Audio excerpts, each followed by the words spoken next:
আরে সারাদিন কি পরে পরে ঘুমাবি? তাড়াতাড়ি ঘুম থেকে ওঠ, কাল করার সব তরকারি ফেলে দিয়েছি। শালা তাড়াতাড়ি একটু ঘুম থেকে উঠলে তরকারিগুলো ফেলে দিলেও খেতাম। আর কি করবো, তাই জন্য এখন আমি ব্রাশটা আর জলমগটা নিয়ে চলে এসেছি। আর আমার বিল্ডিংটার সামনে দিয়ে যেতে যেতে ভাবছি কি খাওয়া যায় আজকে। যা হোক তো খেতেই হবে একটা। কি করি কি করি কি করি, আইডিয়া পেয়ে গেছি। তো তাই জন্য ঘুমের ঘরে একটু ছটপট দান মেজে নিই।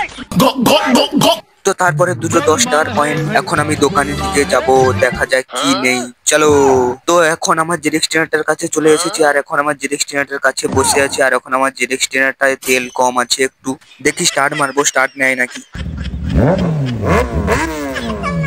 তো তারপরে কি, এখন আমি জেরক্স টেনারটা স্টার্ট মেরে এখন আমি দোকানের দিকে যাচ্ছি। A few moments later. এই যে দোকান থেকে এখন আমি দুটো ম্যাগি প্যাকেট নিয়ে নিয়েছি। আমি এখন চলে এসেছি 5 স্টার কিচেনে। তো গাইস, তোমরা যদি এই ম্যাগি প্যাকেট গুলো কিনো তাহলে এই পেন্সিল গুলো ফ্রি থাকবে, কারণ এখানে স্পষ্ট অক্ষরে লিখে দিয়েছি। তো এখন আমার 5 স্টার কিচেন ম্যাগিটা কড়াইতে দিয়ে দিয়েছি। আর এখন কড়াইতে দিয়ে এই যে 1 লিটার কেরোসিন তেল নিয়েছি, 1 লিটার কেরোসিন তেল এখন ঢেলে দিলাম। আমি রাশিয়ান মশলাটাও ঢেলে দিলাম। আর গাইস, আমার ম্যাগি বানানো কমপ্লিট হয়ে গেছে। এখন আমি এটা ঝটপট সেঁটে দিই। তো গাইস, এখন আমি চলে এসেছি তালের বিচি খেতে।